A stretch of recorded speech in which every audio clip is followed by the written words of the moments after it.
कल एक फंक्शन हुआ, एक इंफॉर्मेशन कमिश्नर है जनाब, उन्होंने सावरकर के ऊपर किताब लिखी और सावरकर की किताब के रस्म इजरा में आरएसएस के मोहन भगवत थे, हमारे मुल्क के मौजूदा वज़ीर दिफा मोहतरम राजनाथ सिंह साहब थे। तो दोनों की तकरीर हुई। उसमें वज़ीर दिफा ने यह कहा कि सावरकर ने जो अंग्रेज़ों को माफ़ीनामे के ख़त लिखे थे वो महात्मा गांधी के बोलने पे लिखे थे। आप उलमाए कराम यहाँ पर मौजूद हैं, अल्लामा फजल खैराबादी रहमतुल्लाह अलैह हो या मौलाना हुसैन अहमद मदनी रहमतुल्लाह अलैह हो, ये माल्टा की जेल में थे, वो अंडमान की जेल में थे। कोई भी एक ख़त इनका नहीं बता सकता कि उन्होंने अंग्रेज़ों से माफ़ी की भीख मांगी। कोई नहीं बता सकता, कोई नहीं बता सकता। अब ये जो मोहतरम है सावरकर, ये जेल में गए 1911 को। कब गए जेल में? जुलाई 4, 1911 को गए। ये जरूरी है बोलना क्योंकि रिकॉर्ड हो गया तो दिखाते टीवी वाले, इन्हें एक और भड़काऊ भाषण गुलगोर में दे गए बोल के। तो जुलाई 4, 1911 को उन्होंने जेल में डाले सावरकर को। अब राजनाथ सिंह ये बोल रहे कि महात्मा गांधी खुद उनको ये बोले कि आप अंग्रेज़ों को एक ख़त लिखो, मर्सी पिटीशन लिखो, माफ़ीनामा लिखो। मैं राजनाथ सिंह साहब से पूछना चाह रहा हूं कि आपको ये झूठ बोलने के लिए किसने मजबूर किया?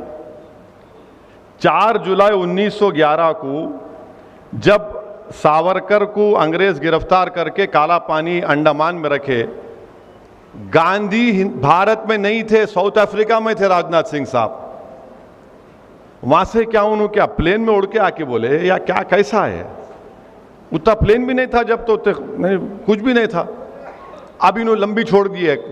अब ये समझे कि हम लोग हमारे कान में फूल है, हम नहीं देखेंगे, नहीं मालूम हमारे को मालूम, हम भी थोड़ा थोड़ा पढ़ते हैं, ज़्यादा नहीं पढ़ते, थोड़ा थोड़ा पढ़े लिखे हैं। वो हम तेलुगु में बोलते हैं కొంచెం కొంచెం, लिटिल लिटिल। ये पहली झूठ इनकी।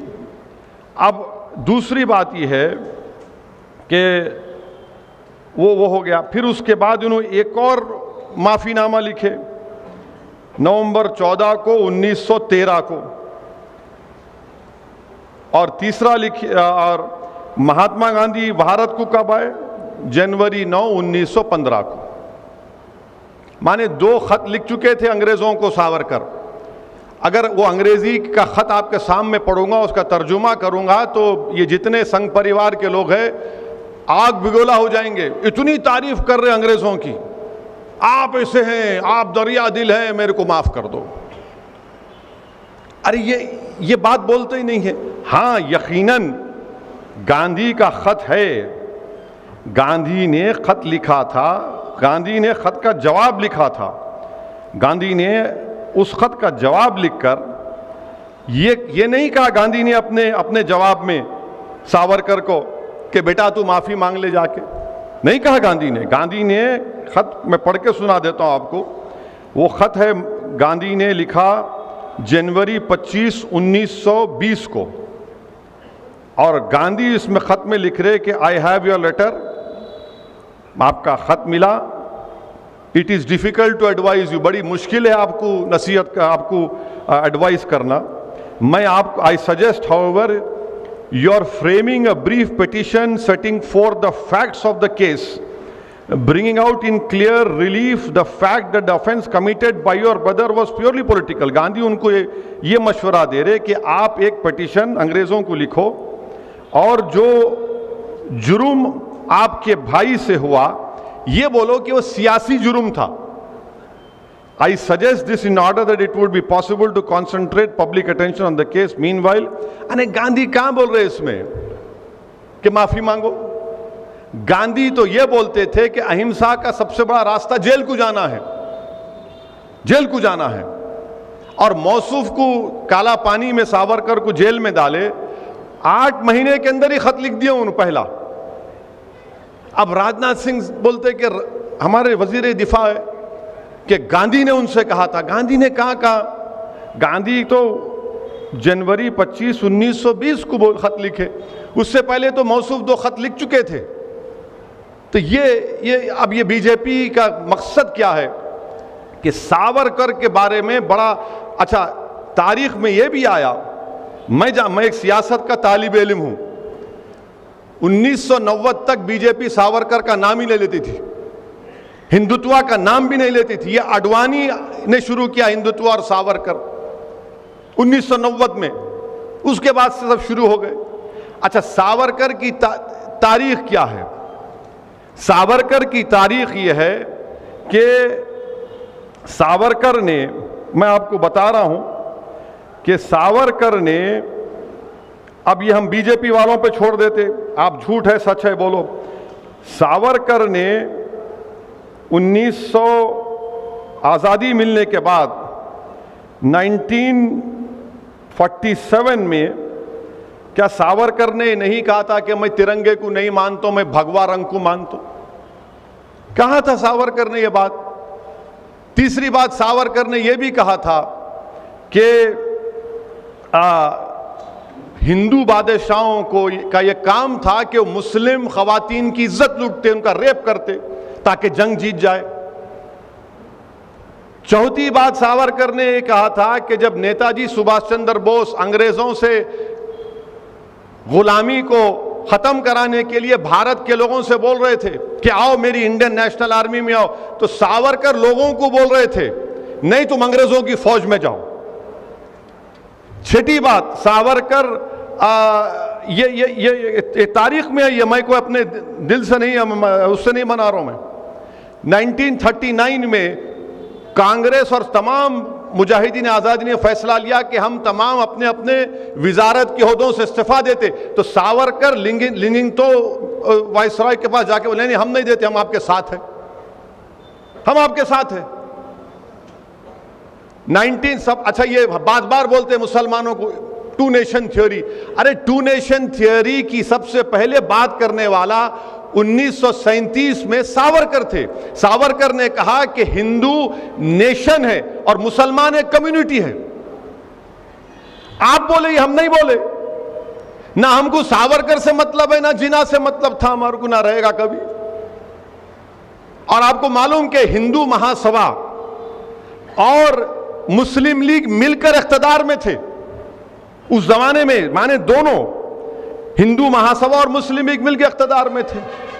और आखिरी बात, सावरकर महात्मा गांधी के कत्ल में मुलव्विस थे। कौन बोले बात? ये महात्मा गांधी के जो कत्ल का मुकदमा चला उसमें सावरकर एक्यूज थे। कोर्ट ने उनको कहा कि इनका जो पीए था सावरकर का, बाजे नाम था, वो जो एविडेंस दिया उसको कानून में क्या है कि कोरॉबोरेट करना, मैंने सिर्फ मेरे बोलने पे नहीं बल्कि इलियास सेठ भी बोलना, वो नहीं कर सका। मगर जस्टिस कपूर जो सुप्रीम कोर्ट के चीफ जस्टिस थे, कमीशन ऑफ इंक्वायरी बनाया गया, उन्होंने अपनी रिपोर्ट में कहा कि सावरकर के घर में गांधी के कत्ल की साजिश हुई। आप इनको अपना हीरो मनाते, आप इनको। अच्छा ये भी छोड़ो, आप ये भी अगर झूठ रहा तो क्या सरदार पटेल ने नहीं लिखा कि हिंदू महासभा की एक फाइनेंशियल ऑर्गेनाइजेशन सावरकर के मातहत थी जिसने गांधी को कत्ल किया? ये सब चीजें हैं और ये आप कर रहे हैं। जब मैं 2004 में पार्लियामेंट को, हैदराबाद की आवाम का लाख शुक्रिया, मुझे मुंतखब करके अल्लाह ने भिजाया। 2004 में पार्लियामेंट के सेंट्रल हॉल में मैं गया तो जैसा वैसा बैठे हुए सेंट्रल हॉल, यहां पर गांधी की फोटो है और उसके राइट ऑपोजिट सावरकर की फोटो है। आप बताइए कि जिसके कत्ल का मुकदमा उस पर चला, कोर्ट ने बरी किया उनको, मगर इंक्वायरी कमीशन में उनको साबित हुआ कि वो मुलविस थे। यानी गांधी की फोटो एक तरफ, सावरकर की फोटो एक तरफ। तो ये क्या हो रहा है हमारे मुल्क में? फिर खुद वजीर दिफा इस तरह की अगर बात करेंगे, और फिर मोहन भगवत आरएसएस के सरसंघचालक बोल रहे नहीं सावरकर उर्दू बड़ी अच्छी बोलते थे, गजल लिखते थे, उन्हें मुस्लिम दोस्त थे। कहते गजल लिखे तो मुस्लिम दोस्त हो जाते। आज मीडिया वाले में से पूछे, मिला तुम्हारे इनको तारीख नहीं मालूम, महात्मा गांधी के कत्ल का जो एफआईआर था वो एफआईआर भी उर्दू में लिखा गया था। FIR भी उर्दू में लिखा गया था कि मुल्जिम 1, मुल्जिम 2, दफा 302। सावरकर ने उर्दू से नफरत का इजहार किया था, वो भी रिटर्न है। ये लोग ये समझते कि कोई जानता नहीं है, अपनी लंबी लंबी झूठ छोड़ के निकल जाओ, कोई पकड़ेगा नहीं। अरे तो हम जानते ना, थोड़ा बहुत पढ़े, हम भी उलेमाओं की सोबत में उनके पैरों के पास बैठकर हम भी सीखे, हम भी जानते हैं। तो आज इनको आप बना रहे हैं कि उन्हें बड़े वो थे। अरे कहां थे भाई, गांधी के कत्ल में ये थे। सावरकर ने यह भी लिखा कि हिटलर ने जो जर्मनी में यहूदियों को खत्म किया वो सही था, क्योंकि यहूदी जर्मनी से अंदर नहीं मिल सके, एसिमिलेट नहीं हो सके।